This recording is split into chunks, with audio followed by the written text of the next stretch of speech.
Hello everyone, welcome back to my YouTube channel study with Anjali. तो आज हम करने वाले हैं unit 4 contemporary India and universalisation of elementary education. ये पार्ट 2 है इस चैप्टर यूनिट का। अगर किसी ने पहले ये पार्ट 2 ना देखकर पहले पार्ट फर्स्ट देखना, उसके बाद में पार्ट 2 देखना। तो हमने क्या क्या चीज़ें कंप्लीट कर ली थी, हम पहले ये देखते हैं। प्राथमिक शिक्षा का सार्वभौमिकरण हमने कंप्लीट कर लिया था। शिक्षा के सार्वभौमिकरण का अर्थ कंप्लीट हो चुका था, उसके पार्ट्स कंप्लीट हो चुके थे। उसके बाद में सर्व शिक्षा अभियान जो 5th पार्ट था, सब टॉपिक था, हमने वो भी कंप्लीट कर लिया था। तो नेक्स्ट जो है हमारा सब टॉपिक वो है इसी का ही ये जो सारे थे 5th point, 4th point, 2nd point, second point, first point, ये थे शिक्षा के सार्वभौमिकरण के लिए कार्यक्रम एवं योजनाएं। तो पहली योजना थी राष्ट्रीय साक्षरता मिशन, जो मैंने पार्ट 1 में डिस्कस की है सबके साथ में। उसके बाद में है महिला समाख्या योजना। उसके बाद में है मध्याह्न भोजन योजना। उसके बाद में है सर्व शिक्षा अभियान। तो नेक्स्ट जो है वो है साक्षर भारत, जो हम आज डिस्कस करेंगे। तो सबसे पहले मेरी वीडियो को लाइक एंड सब्सक्राइब करना। तो लेट्स स्टार्ट। सो हम अब करेंगे 6 पॉइंट। सबसे पहले साक्षर भारत 2009। साक्षरता विकास की कुंजी है। सबको पता है जो एजुकेशन होती है वो डेवलपमेंट की एक कुंजी होती है। बिना एजुकेशन के डेवलपमेंट पॉसिबल ही नहीं है। डेवलपमेंट तो हो पाएगी लेकिन उस मुकाम तक नहीं हो पाएगी जिस तरीके की डेवलपमेंट होनी चाहिए। उसके बाद में है राष्ट्रीय साक्षरता मिशन का नया स्वरूप साक्षर भारत सितंबर 2009 में शुरू किया गया था। जो ये मिशन था ये सितंबर 2009 में शुरू किया गया है। उसके बाद में है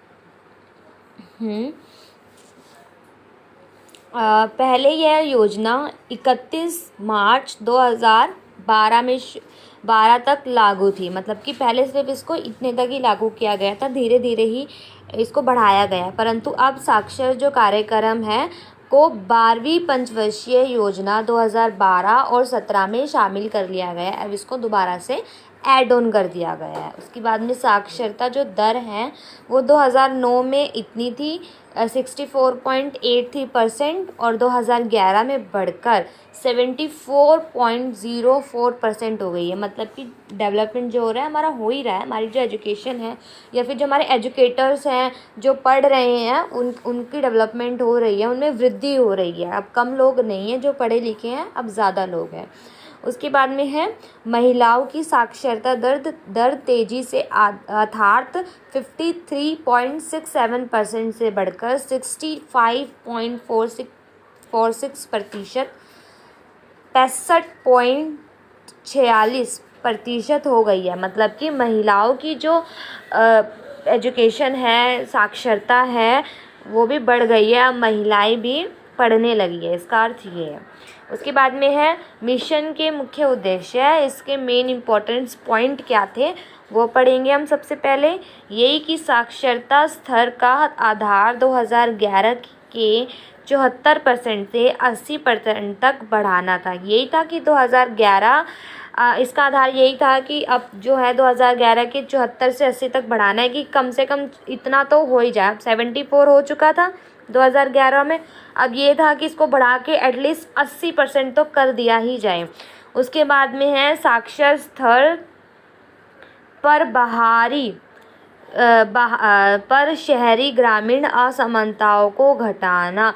जो मतलब मेन यही था कि जो एजुकेशन वो इस तरीके की प्रोवाइड की जाए कि जो असमानताएं हैं लोगों के बीच में या फिर पढ़े लिखे अनपढ़ों के बीच में, शहरी और ग्रामीण, मोस्टली गांव में ज़्यादा पढ़े लिखे लोग नहीं होते हैं, शहरों में एजुकेटेड लोग होते हैं।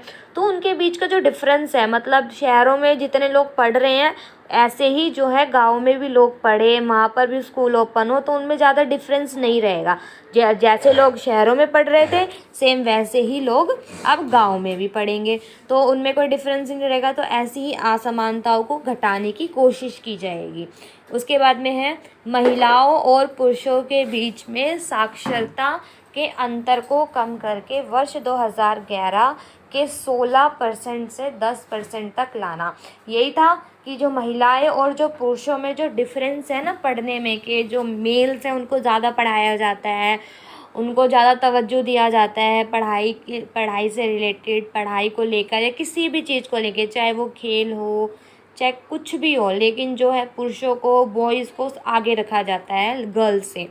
तो उस अंतर को कम करने के लिए जो 16% का अंतर था अब उसको 10% तक करने की कोशिश की जाएगी। उसके बाद में है इस योजना के 4 घटक थे। अब इस योजना के 4 घटक क्या थे? कार्यात्मक साक्षरता की वर्किंग एजुकेशन बनाई जाएगी, डूइंग विद लर्निंग, इस तरीके के एजुकेशन को बच्चों को दिया जाएगा। उसके बाद में है बुनियादी शिक्षा कार्यक्रम, ऐसी योजना बनाई जाएगी जो ठोस हो, मतलब टिकाऊ योजना बनाई जाएगी शिक्षा को लेकर।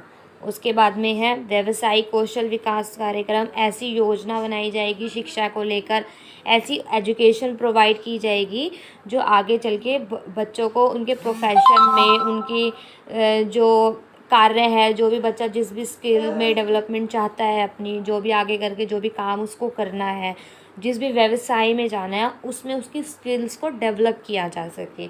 इस मोटिव से, सिर्फ मोटिव ये नहीं रहेगा कि बच्चे को सिर्फ पढ़ाना है, सिर्फ एजुकेट करना है। इसका मोटिव ये भी रहेगा कि बच्चे को ऐसी शिक्षा देनी है जो वो आगे चल के अपने व्यवसाय में उसका इस्तेमाल कर सके। उसके बाद में है सतत शिक्षा कार्यक्रम, एक ऐसा कार्यक्रम बनाया जाएगा जो बच्चे के एजुकेशन को कंटिन्यूसली किया जाए, मतलब कि जो एजुकेशन है उसको कंटिन्यूस लिया जाएगा, लगातार किया जाएगा, कंटिन्यू बच्चा जो है अपनी एजुकेशन को प्राप्त करे। सतत शिक्षा कार्यक्रम हो, मतलब कि जो शिक्षा कार्यक्रम होगा वो भी रेगुलर चलेगा, कंटिन्यूसली चलेगा, और जो बच्चे की एजुकेशन है उसको भी इसी तरीके से चलाया जाएगा, जैसे कि पहले प्राथमिक शिक्षा, फिर माध्यमिक शिक्षा, उसके बाद उच्च शिक्षा, इस तरीके से उनको लिया जाएगा। उसके बाद में है आगे पढ़ेंगे। अब हम करेंगे अपना नेक्स्ट पॉइंट, शिक्षा का अधिकार कानून, RTI, राइट टू इंफॉर्मेशन, 1 अप्रैल 2010। इसमें क्या था? भारत ने 1950 में 14 वर्ष तक के बच्चों के लिए मुफ्त तथा अनिवार्य शिक्षा देने के लिए संविधान की प्रतिबद्धता का प्रावधान किया था। यही कि जो बच्चे हैं उनको फ्री ऑफ कॉस्ट जो है शिक्षा दी जाएगी, मतलब कि अनिवार्य है, फ्री ऑफ कॉस्ट तो नहीं कह सकते हम, लेकिन ये था कि 14 वर्ष तक के बच्चों को प्रतिबद्धता है कि शिक्षा देनी है तो देनी है। उसके बाद में ये था, इस अधिनियम का प्रावधान क्या क्या था, अब ये देखते हैं। 6 से 14 वर्ष तक के हर बच्चे के लिए नज़दीकी विद्यालय में मुफ्त आधारभूत शिक्षा। अब बच्चों को ये तो बोल दिया कि 14 साल तक के बच्चों को शिक्षा देनी है, लेकिन कोई दे सकता है, कोई नहीं दे सकता। अब जो पुअर फैमिली से बिलोंग करते हैं उनके लिए तो 14 साल के बच्चों के लिए भी मुश्किल है शिक्षा देनी, लेकिन जो रिच फैमिली से बिलोंग करते हैं वो तो दे सकते हैं आराम से। तो यही था, फिर उन्होंने क्या कहा कि बच्चे को मुफ्त शिक्षा दी जाएगी सरकार की तरफ से 6 से 14 साल, मतलब कि यही है 1 to 8 तक के बच्चों को फ्री ऑफ कॉस्ट शिक्षा दी जाएगी। बस कंडीशन यही है कि बच्चे को स्कूल भेजना है, नज़दीकी विद्यालय ओपन कराए जाएंगे उनके लिए। उसके बाद में इस उद्देश्य की पूर्ति के लिए बच्चों से किसी प्रकार का कोई शुल्क नहीं लिया जाएगा और ना ही उन्हें शुल्क अथवा किसी खर्च की वजह से आधारभूत शिक्षा लेने से रोका जाएगा। यही है कि बच्चे को सारी सुविधाएं स्कूल वाले प्रोवाइड करेंगे, कि मतलब कि जैसे कोई खर्चा नहीं होगा, उनको सब बुक्स वगैरह सब स्कूल से प्रोवाइड की जाएंगी, फ्री ऑफ कॉस्ट उन्हें पढ़ाया जाएगा। मतलब जो जो कारण हैं बच्चे को पढ़ाई से रोकने वाले, उन सबको ख़त्म किया जाएगा, वो सब गवर्नमेंट करेगी।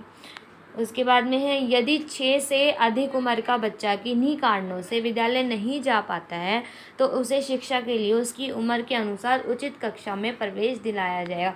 अब जो बच्चे जिनको पता है फ्री ऑफ कॉस्ट शिक्षा दी जा रही है, जो छोटे हैं 6 साल के, उनका एडमिशन तो हो जाएगा। बट जो बच्चे अब थोड़े बड़े बच्चे हो चुके हैं, ज़्यादा एज के हो चुके हैं, जैसे मान लो 7th का बच्चा है, 8th का बच्चा है, 9th का बच्चा है, तो उनको उनकी उम्र के हिसाब से उसी कक्षा में प्रवेश दिलाया जाएगा। अब वो ले तो सकते नहीं है, अब उन्होंने एजुकेशन फर्स्ट वाली उनको पता नहीं है, फर्स्ट में जो पढ़ाया जाता है उसके बारे में उनको कुछ पता नहीं है, डायरेक्ट बच्चा उसमें जाएगा। लेकिन ये है कि बच्चे के एज के हिसाब से उसको जिस क्लास में होना चाहिए उसको उस क्लास में डाल दिया जाएगा। उसके बाद में है, यदि किसी क्षेत्र में विद्यालय नहीं है तो वहाँ 3 वर्षों की तथा अवधि में 3 वर्षों की तय अवधि में विद्यालय का निर्माण कराया जाना आवश्यक है। यही है कि पास हर गांव में पास शहर हो चाहे गाँव हो, पास में मतलब विद्यालय बनाए जाएंगे, हर 3 किलोमीटर पर जो है विद्यालय बनाए जाएंगे। लेकिन अगर कहीं पे ऐसा नहीं है तो वहाँ पर 3 वर्षों की एक तय अवधि कर दी जाएगी कि हाँ इन 3 वर्षों में इस एरिए में एक स्कूल बन ही जाएगा। इस तरीके की अवधियाँ तैयार कर करके स्कूल बनाए जाएंगे। उसके बाद में है, इस अधिनियम के प्रावधान को अमल में लाने की जिम्मेदारी केंद्र एवं राज्य सरकार दोनों की है तथा इसके लिए होने वाला धन खर्च भी इनकी समवर्ती जिम्मेदारी रहेगी। यही है कि जो ये प्रावधान है, गवर्नमेंट का स्कूल खोलने हैं, फ्री एजुकेशन देनी है, मिड डे मील प्रोवाइड करना है, तो ये सब जो तय किया है गवर्नमेंट ने, ये सिर्फ ना तो सिर्फ केंद्र सरकार पर बर्डन रहेगा ना सिर्फ राज्य सरकार पर बर्डन रहेगा, ये दोनों की जिम्मेदारी है, दोनों को करना पड़ेगा और दोनों को ही इसकी समवर्ती जो भी पैसे हैं, खर्च है, वो सब दोनों को उठाना पड़ेगा, एक पर सारा का सारा बोझ नहीं डाला जाएगा। उसके बाद में है, यह माध्यमिक तथा उच्च माध्यमिक शिक्षा तथा बच्चों की शिक्षा को पहुंचाने के लिए महत्वपूर्ण कदम है। अब जाहिर सी बात है, अगर बच्चे प्राथमिक शिक्षा कमज़ोर रहेगी किसी बच्चे की तो वो माध्यमिक और उच्च शिक्षा तक पहुंचना पॉसिबल ही नहीं है किसी भी हालत में।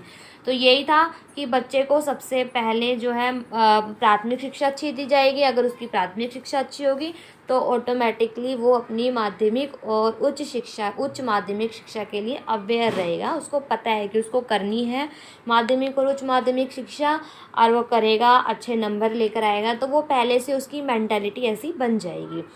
तो हमारा आज का जो चैप्टर है, पूरी यूनिट 5 जो 4 थी वो कंप्लीट हो चुकी है। इसमें अब कुछ भी नहीं रहा है।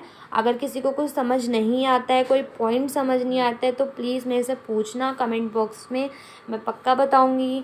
और ये यूनिट 4 हो गई है कंप्लीट। अब हम नेक्स्ट यूनिट करेंगे, ऐसे पार्ट्स में करेंगे।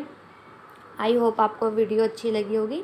अगर आपको मेरी वीडियो अच्छी लगी है तो प्लीज़ मेरी वीडियो को लाइक, सब्सक्राइब एंड शेयर करना मत भूलना। Thank you.